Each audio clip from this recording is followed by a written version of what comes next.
Esta noite nós vamos dar continuidade às pregações em Romanos.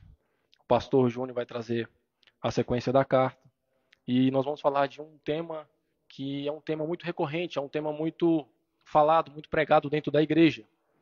O pastor escolheu esse tema porque é a sequência da carta que ele vai trazer, mas é que nós somos libertos do poder do pecado, né? E esse tema é um tema cristão, é um tema, vamos dizer assim, essencial da cristandade. Toda vez que nós vamos pregar alguma coisa a respeito do Evangelho, esse tema está linkado, porque ele faz parte do Evangelho, né? Ele faz parte da raiz ali, da fundamentação do Evangelho. Nós somos libertos desse poder. Nós fomos salvos para ficarmos libertos desse poder. E eu trouxe uma breve reflexão, gostaria que os irmãos acompanhassem comigo. Eu trouxe no Evangelho de Jesus Cristo, segundo João, Evangelho escrito por João, se os irmãos puderem acompanhar. Trouxe um texto bastante conhecido, o capítulo 8. Nós vamos ler do verso 31, a partir do verso 31, até o verso 38.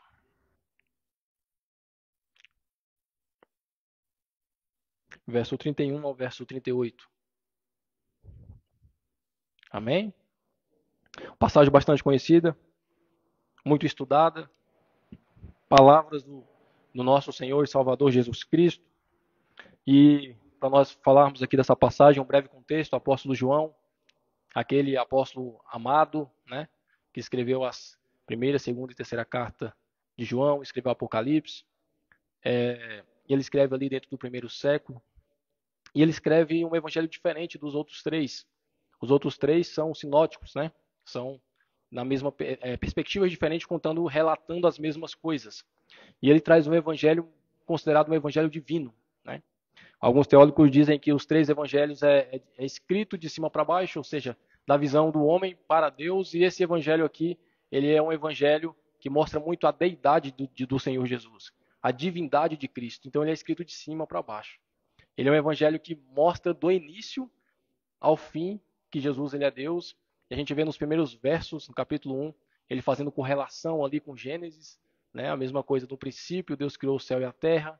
Ele vai fazer a relação ali na carta, no seu primeiro capítulo. No princípio era o verbo estava com Deus. Então a gente vai vendo essa correlação que ele queria trazer aos seus leitores, a verdade de que Jesus ele é Deus. E o evangelho ele vem contar vários acontecimentos que aconteceram na vida de Cristo de uma perspectiva um pouco mais diferente, falando e mostrando o tempo todo que Cristo não é só o Messias, Cristo não é só o profeta, Cristo não é só Kyrios, né, o Senhor sobre todas as coisas, mas ele é sobretudo o Deus, aquele que estava com Deus, aquele que criou juntamente com Deus todas as coisas. E trazendo nessa perspectiva, a gente vai encontrar nas palavras de Jesus aqui, Jesus sendo enfático e sendo muito direto nas suas respostas. E nesse embate aqui, ele estava conversando com alguns judeus. Se a gente voltar um pouquinho mais nos versos anteriores, a gente vai ver que ele vai dialogar com alguns judeus, ele vai falar com alguns fariseus, pessoas ali próximas e discípulos. E nesse verso 31, no verso 30, finaliza dizendo que ele falando essas coisas, que são algumas verdades essenciais, muitas pessoas creram nele. E aí o verso 31 introduz essa passagem que nós vamos ler. Amém? Então, nesse verso 31, que eu trouxe aqui na versão da King James, diz assim: Então dizia Jesus aos judeus que nele creram: Se vós permanecerdes na minha palavra, verdadeiramente sois os meus discípulos, e conhecereis a verdade vos libertará. Eles responderam: Nós somos a semente de Abraão, e nunca fomos escravos de nenhum homem. Como dizes tu, sereis feitos livres? Verso 34, Jesus responde: na verdade eu vos digo, todo aquele que comete pecado é servo do pecado. E o servo não permanece para sempre na casa, mas o filho permanece para sempre.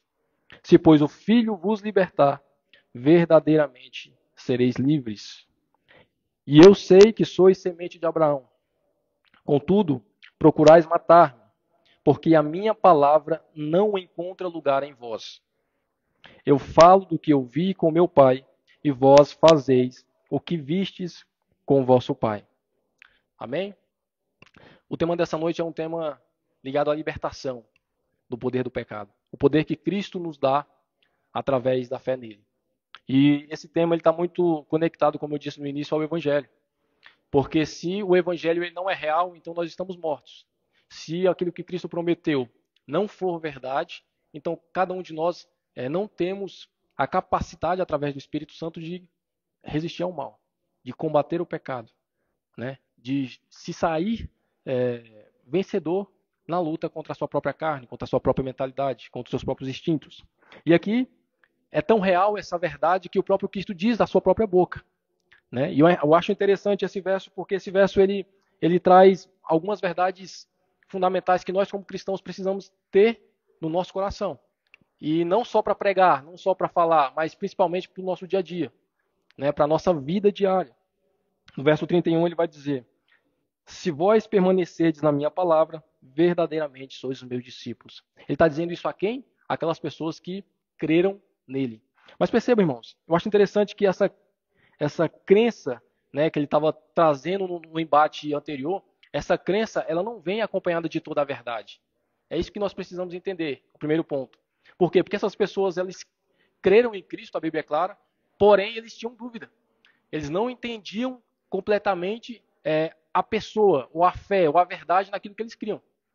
É como se fossem pessoas neófitas, pessoas que acabaram de crer, porém muitas dúvidas pairavam sobre a mente daquelas pessoas. Muitas coisas precisariam ser esclarecidas. Muitas doutrinas precisariam ser aprendidas. Então perceba, são pessoas que creram, porém não entendiam tudo. E por que eles não entendiam tudo? Porque no verso seguinte vai dizer, eles responderam, nós somos a semente de Abraão e nunca fomos escravos de nenhum homem. Como você diz, nós seremos feitos livres.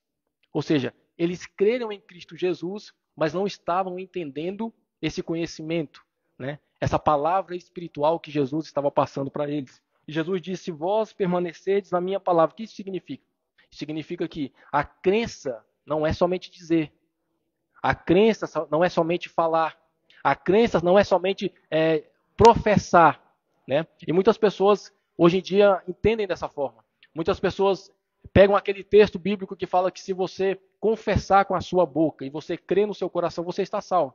E sim, aquele texto é verdade. Porém, aquele texto não é uma verdade isolada. Aquele texto não pode ser retirado da Bíblia e ser crido somente de forma isolada. Por quê? Porque a gente sabe que a doutrina bíblica, a teologia bíblica, a verdade bíblica, ela está em toda a palavra do Senhor. E o que eu quero dizer com isso? Que esse verso mostra que não basta eu dizer que creio. Não basta eu dizer que confesso. Não basta eu dizer que aceito. Por quê? Porque a verdade está no que Cristo disse. Se você permanecer na minha palavra. O que é permanecer na palavra? Ser obediente. Ser uma pessoa que não só crê, não só diz, não só se manifesta à vontade, mas continua fazendo aquilo que ele estipula. Continua obedecendo. Jesus disse, vós permanecedes na minha palavra, verdadeiramente sois meus discípulos. Verdadeiramente vocês são as pessoas que estão aprendendo comigo. São pessoas que vão levar o evangelho à frente. E eles não entendem isso. E eles não entendem por quê? Porque na cabeça deles eles são judeus que são filhos de Abraão. E aí nesse contexto entra Romanos. Nesse contexto entra Gálatas. Nesse contexto entra várias cartas que vai abrir um leque maior, tirar as escamas dos nossos olhos a respeito dessa questão. Porque a partir de Cristo, a partir do que Cristo veio pregar, nós não somos salvos, irmãos, através de etnia, através de sangue, né? Através da família. Né? Minha família é evangélica, minha família é cristã, minha família é isso e eu também sou. Não. Nós somos salvos através de uma fé em Cristo Jesus e uma fé pessoal e verdadeira. Uma fé que produz uma permanência. Uma fé que produz uma perseverança. Uma fé que na doutrina a gente chama de santificação. Que é todos os dias você permanecer na doutrina de Cristo. E eles respondem, nós somos a semente de Abraão. Nós nunca fomos escravos. Como é que você diz? Né? Sereis feitos livres. E aí Jesus ele traz a resposta. Ele faz aquele povo entender o que ele queria dizer. Jesus aqui não estava dizendo sobre ser livre, ou ser escravo, ou ser senhor de forma física, né? De uma etnia. Apesar daqueles judeus estar sob o jugo de Roma, eles entendiam muito bem o que isso queria dizer, mas Jesus não estava dizendo a respeito desse tema. Jesus estava falando do pecado. Jesus estava falando da libertação do pecado. Jesus veio trazer justamente a salvação espiritual do ser humano. E Jesus responde, na verdade eu vos digo, todo aquele que comete pecado é servo do pecado. O que Jesus respondeu? Vocês estão dizendo que são livres. E eu te respondo, todo aquele que comete pecado, ele é servo do pecado. E aí eu te pergunto, existe alguém que não pecou?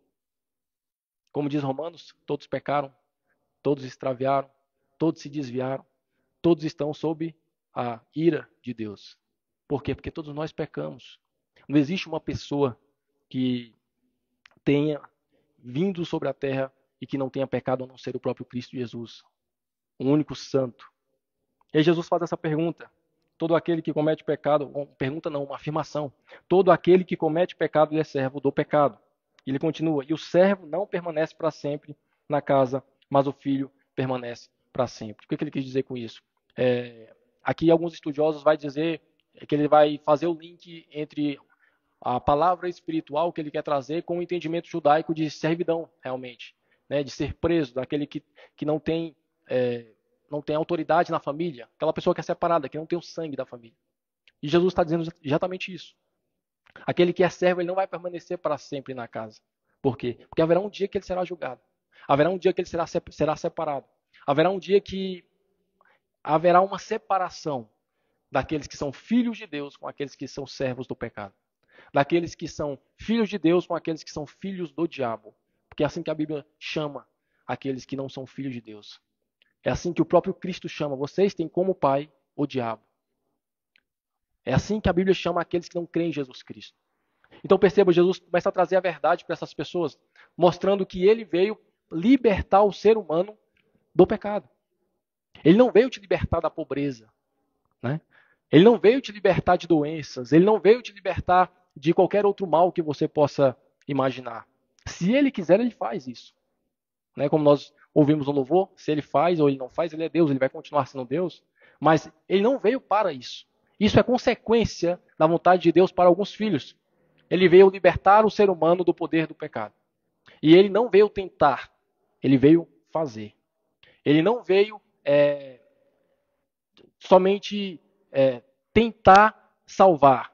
Ele veio salvar e salvou aqueles a quem veio a crer nele e que virão crer posteriormente. É isso que a palavra nos ensina. Então Jesus ele diz, o servo não permanece para sempre. E pode ter certeza, irmãos, aqueles que pecam, aqueles que são escravos do pecado, aqueles que são filhos da desobediência, aqueles que são filhos da ira, aqueles que são filhos do diabo, que tudo isso que eu estou dizendo são palavras que a própria palavra do Senhor usa para aqueles que não creem. Essas pessoas não permanecerão para sempre. Mas o filho, como o próprio Jesus diz, mas o filho permanece para sempre. E ele vai dizer no verso 36, se pois o filho vos libertar, verdadeiramente sereis livres. E agora Jesus se coloca na condição de libertador. Jesus ele traz uma informação importante para aqueles judeus que acabaram de crer. Perceba, Jesus está fazendo o sermão, não é para ímpio. A Bíblia diz que eles acabaram de crer, no verso 38, no verso 31, no verso 30, veja. E ele está dizendo, mas se o Filho vos libertar, aí sim, vocês serão verdadeiros livres, pessoas livres do pecado, pessoas que têm capacidade a partir de agora de lutar contra o pecado, de resistir ao diabo, de fugir da aparência do mal. Porque enquanto o Filho não te liberta de verdade, enquanto é a sua ideologia que você acredita, enquanto é a sua verdade relativa que você acredita, enquanto é outra pessoa que você acredita que vai te libertar do pecado, você continuará sendo escravo do pecado. Mas quando o Filho te libertar desse pecado, mas quando o Filho de forma verdadeira te libertar desse pecado, você de verdade, né, e ele é enfático aqui, verdadeiramente, vocês serão livres. Ele traz uma questão, um problema, ele diz que todo aquele que peca é filho do pecado, aqui todo aquele que comete pecado, ele é servo do pecado, e ele traz uma solução. Porém, eu sou o filho, e eu posso, de verdade, libertar vocês. Ele vai trazer essa verdade no verso 36. No verso 36. E no 37 ele vai dizer, eu sei que sois semente de Abraão. Eu sei que vocês são filhos de Abraão. Contudo, vocês procuram matar-me, porque a minha palavra não encontra lugar em vós. Perceba, ele vai fazer esse link do 37. Eu sei que vocês são filhos de Abraão, com a resposta deles no 33, que ele vai dizer: nós somos a semente de Abraão. E Jesus diz assim: eu sei que vocês são. Mas perceba, aí agora ele vai linkar o restante desse verso com o verso anterior. Porque ele diz: se vós permaneceres na minha palavra, vocês serão meus discípulos. E ele vai linkar agora dizendo que vocês procuram me matar, porque a minha palavra não encontra lugar em vós. E se vocês procuram me matar, então vocês estão ainda praticando obras que não são as obras de Abraão. Vocês estão praticando obras provando que vocês não são filhos de Abraão. Provando que vocês não são pessoas libertas do pecado. Por quê? Porque vocês não permanecem na doutrina. Vocês não permanecem na vida. Vocês não permanecem na verdade do Senhor. Isso é importante para mim e para você, irmãos. Porque quando a gente encontra na palavra do Senhor, em qualquer outro verso, qualquer pessoa indagando, qualquer pessoa se questionando, qualquer pessoa trazendo para si a glória, ou trazendo para si uma forma de resposta a Cristo, uma forma de se esconder atrás dos seus erros, uma forma de se esquivar dos seus pecados, Jesus ele é claro em dizer: você não consegue, você faz isso, você é pecador, você precisa, você necessita. Vocês são filhos do diabo. Vocês são filhos do pecado. Vocês necessitam de uma pessoa que verdadeiramente pode te libertar. E essa pessoa é o Filho de Deus. Ele vai continuar no verso 38. Eu falo do que eu vi com meu Pai, e vós fazeis o que vistes. Em algumas versões está ouvistes, né? No original, o mais correto é ouvistes do vosso Pai. O que ele quis dizer? Eu vim do céu. E vocês ainda são carnais. Eu falo daquilo que eu vi do Pai Celestial. E vocês ouviu do vosso pai carnal. Precisa haver uma conversão genuína. Precisa haver uma transformação verdadeira. Se a gente continuar aqui, a gente vai ver outras passagens muito importantes, mas eu quero finalizar nesse pequeno bloco de verso, porque é dentro desse contexto que o pastor vai trazer. Cristo ele tem poder para nos livrar do pecado. E ele não só tem poder, como ele é o único que faz isso. Aqui ele vai dizer que se o Filho vos libertar, verdadeiramente sereis livres. Aqui ele vai se proclamar sendo a verdade do Senhor, na sequência. Aqui ele vai se proclamar sendo o único caminho. Aqui ele vai se proclamar sendo o único que tem capacidade de ressuscitar e ressuscitar aqueles a quem crer nele. Então perceba, irmãos, o único que tem poder para nos livrar do poder do pecado é o próprio Senhor Jesus. A sua santificação sozinha, a sua religiosidade sozinha, as suas forças, a sua mentalidade, a sua psicologia, a psicanálise, qualquer outra coisa, qualquer verdade relativa que a gente imagine ter e que possa de alguma forma nos fazer melhores, nos fazer santos, nos fazer parar de pecar, é inútil. É inútil porque nós temos uma tendência pecaminosa. E essa tendência pecaminosa ela não é só carnal, como espiritual. E para combater algo espiritual precisa ser aquele que veio enviado pelo próprio Deus, que veio em carne, para nos livrar da ira vindoura, para nos livrar do pecado, para nos livrar da morte eterna. E Jesus ele é bem claro em dizer: se o Filho vos libertar, verdadeiramente sereis livres. E quem tem o poder de nos libertar do poder do pecado é somente Ele. Somente Jesus Cristo. Só Ele é a verdade, só Ele é o caminho, só Ele é a vida. A verdade não é relativa, como a gente vem dizendo, a verdade não é uma ciência, a verdade não é um entendimento, a verdade não é uma vontade, a verdade é uma pessoa, e uma pessoa que tem autoridade sobre a vida de todos, inclusive daqueles que não creem nele. Amém? Deus possa abrir o nosso coração e a nossa mente, para que a gente possa entender que o pecado ele é real, o poder do pecado ele é real, mas acima de tudo, o Cristo que tem poder para nos livrar desse pecado também é real, está vivo e prometeu estar conosco todos os dias até que o século se consume. Amém?